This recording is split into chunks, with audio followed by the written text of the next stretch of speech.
Hi there, I'm Hayley Ramsey Art, and today I'm going to be answering all of your questions about the Acrylograph pens from Acrylograph. Ever since I received them just a few weeks ago, I've been using them non-stop and I can't wait to show you how. As always, timestamps will be in the comments below, so if you are looking for a specific question to be answered, head down there to find it.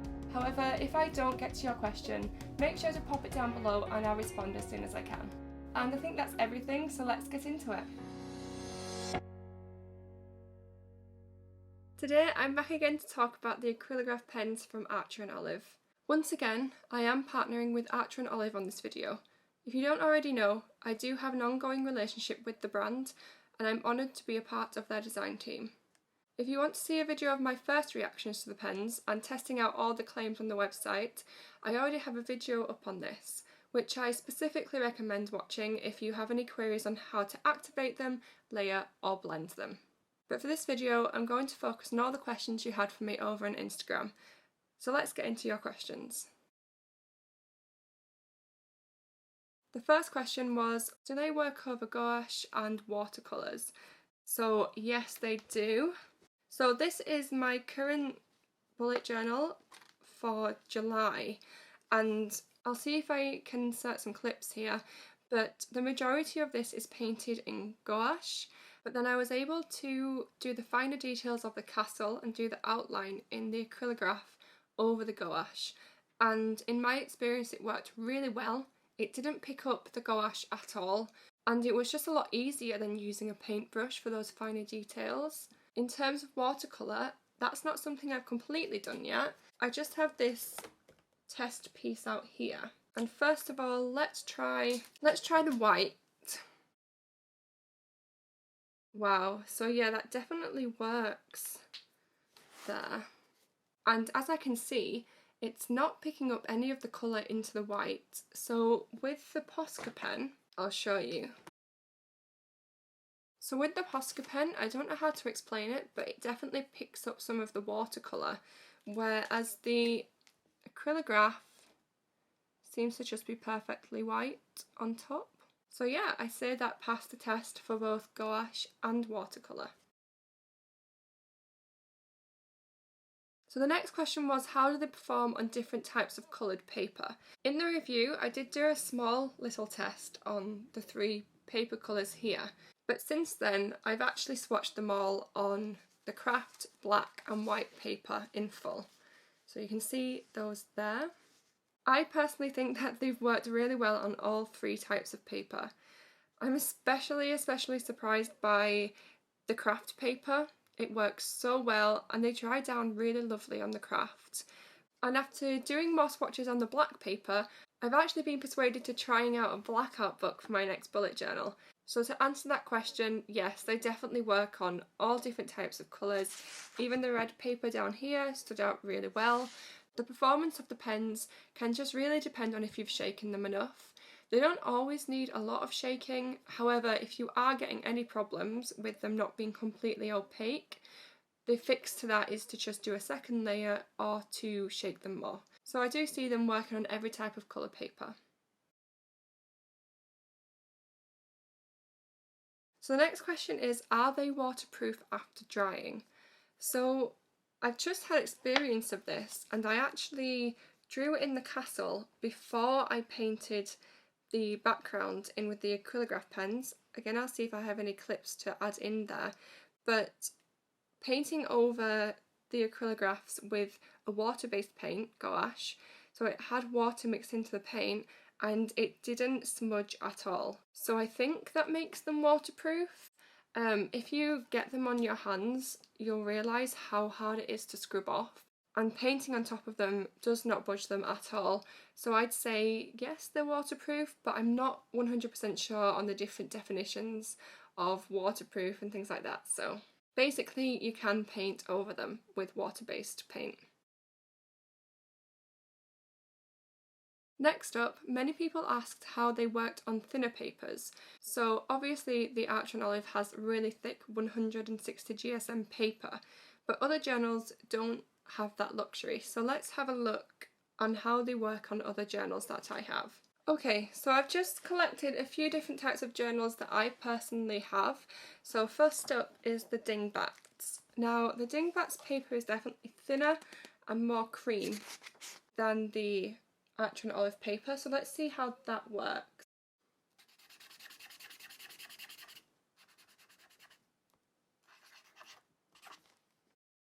Okay, so there is ghosting, which you would expect, but it's not bled through the paper, and yeah, I say it's done pretty well. Next up is the Lemon journal that I have. Again, this one has thinner paper than the Arch and Olive, so let's give that a try. Okay, so that's a large section coloured. Let's see how that's performed. Oh good, so again ghosting that you would expect from thinner paper, but no bleeding, and it seems to have done a pretty good job. And last up is the Leuchtturm journal. So let's see what this one does, because this is definitely the thinnest paper of them all. Okay, so yep, a lot of ghosting, but no bleeding as far as I can see. So because I've used this journal, I can actually show you the usual ghosting. But looking at, so this is watercolour, a lot of watercolour, and as you can see, it does ghost. And I would say the Acrylograph pens are on par with the watercolour ghosting. So yeah, lots of ghosting, but still work. I just remembered one actually asked if it ripped the pages as well, and I'm definitely getting no, pushing really hard there, I'm getting no experience of ripping the page. Most of these that I've tried out do have a coating on the paper, so I'm sure that's really helping it. But with the thinner paper, it is going to ghost. So the next question was, can you use them with a ruler? And actually I've not tried to use them with a ruler yet, so this will be interesting. Let's try a thinner one and a thicker one. So I'll do it with the pen, with the ruler pushed all the way down. Oh wow! So there's a tiny amount on the ruler left. However, it's not done the awful streaking when you took the ruler away or anything like that. Let's try again. And this time I'm going to be less careful at pulling away the ruler.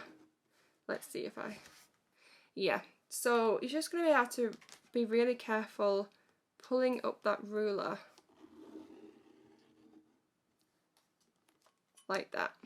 But otherwise, yeah, I see no problem with using that one with a ruler.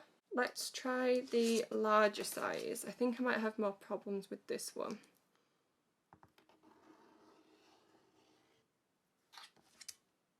No, again, pretty good. No, again, perfect. So yes, you can use them with a ruler. Another question is whether you could erase over them. So I'm guessing that means maybe you've penciled things in, used the Acrylograph pens, and now you need to erase away the pencil. So let's have a look. I'm just going to put some pencil over that. Yep. So the pencil has completely gone. It doesn't seem to have picked up the colour at all. They all seem really perfect still. And yeah, I see no problems with rubbing out. So the next question is how do you store them?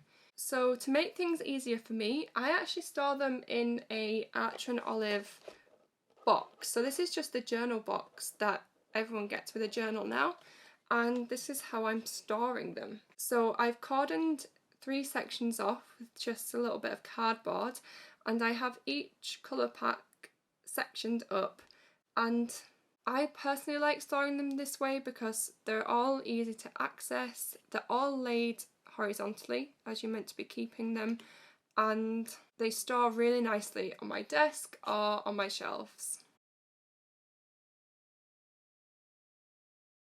The next question is there anything similar to this out there? So if you haven't seen my first review, I recommend going to have a look because I do a little bit of an in-depth review between the Acrylographs and the Posca pens. I'll show you again here. So this one here is one layer of the Acrylograph pen. I'll do a layer of the Posca pen as well. Okay, so I don't know if you can see that, but already these pens seem to be ripping up the paper. So that's not something I've experienced with the Arch and Olive pens, but also they are more opaque as well. So in my review, I actually said that the Posca pens were cheaper than the Acrylograph pens, but some people over on Instagram actually let me know that the Posca pens are way more expensive for them to get. So whether the Posca pens are cheaper or more expensive, the Acrylograph pens do work better than the Posca pens from my experience of using both. Okay, so the next question is quite similar to the last one, and it's what makes the Acrylograph pen special? So for me, it's definitely the formula. Now, I know I've shown you a little bit of a comparison with the Posca pens, but other than that, there's nothing out there like this. You know, really, I should be comparing these to paint rather than pens, because that's what it is, paint in a pen. And in terms of comparison to paint, having them in pen form is just so much easier clean up, and honestly, even as a person who uses paint a lot, I'll be getting so much use out of these pens. So when it comes to asking what makes them special, it's just everything about them. So the next question was, do you think they're mostly for writing or for drawing? And the answer here, I guess, would just be both. They do write really well. So get one here. They just write really well. And when I'm thinking about using these for bullet journaling, I'm definitely going to be using these 0.7s for, you know, writing in.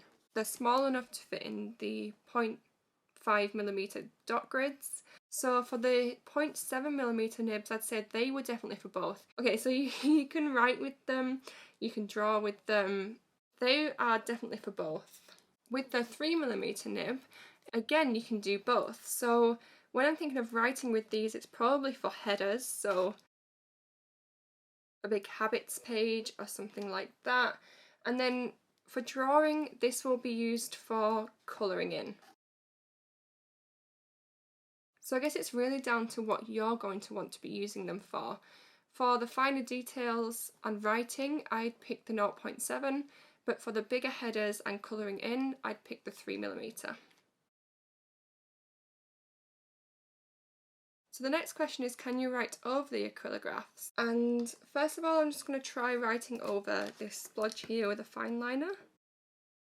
And yes, you can write over the acrylograph pens. It doesn't feel chalky at all or pick up any of the pen. It completely just lays over that paint. A bigger test would maybe be a brush pen, see how that does. And yeah, it's not picking up any of the acrylograph pen at all, and it lays over the acrylograph pens really, really nicely. The next question asks to do a little comparison with other markers. So one of them that was named was Tombow. So let's pick this blue which I have in the Tombow.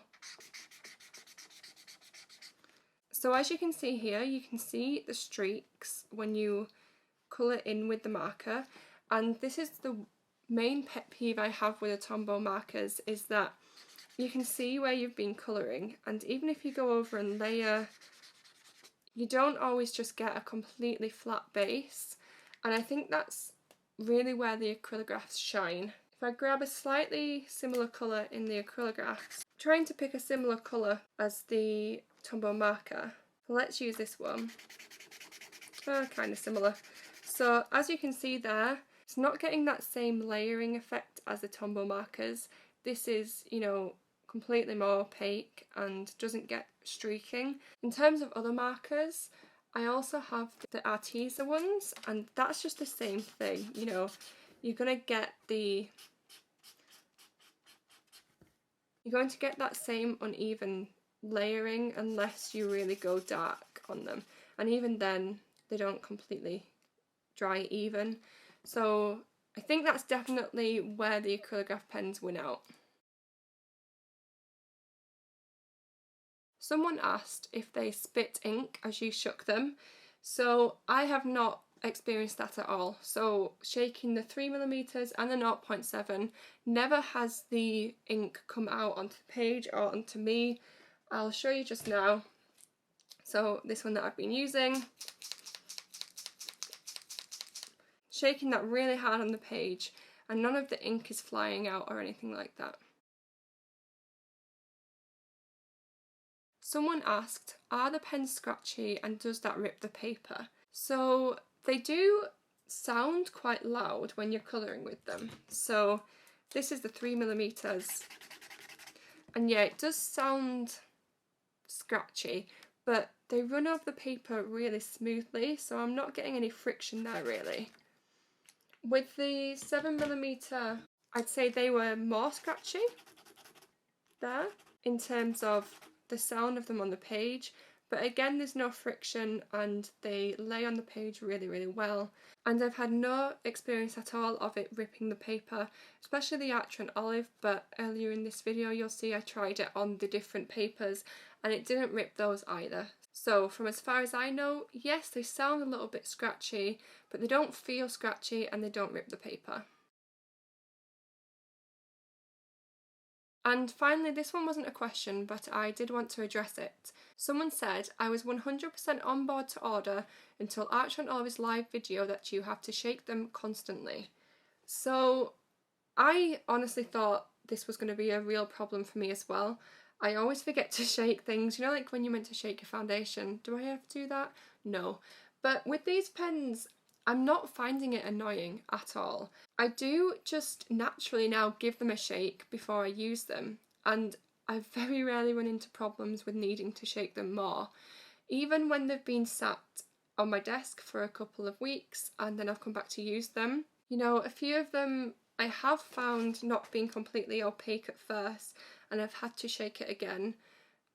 Would I say that was annoying? Not really, because it worked fine just after that. And I think the more you just use them, the more you're getting used to having to shake them.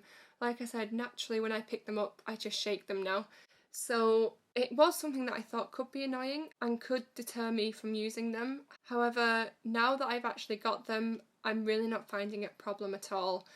But again, it's all up to what you think. If you think you're going to get really annoyed by having to shake them each use, then maybe they're not for you. But in my experience, they don't take a whole lot of shaking, and if they do, they're working straight away. So overall, I hope this video has answered any questions that you might have about the Acrylograph pens. If I missed out on any, make sure to drop them down below in the comments because I will be answering them for you. Overall, after using these pens for a couple of weeks now and incorporating them into my bullet journal, I've been loving them even more. And I know so many of you are receiving them now too and loving them. Finally, if you like this video, make sure to like and subscribe to me because I'm making more and more videos over here on my YouTube, and hopefully see you soon.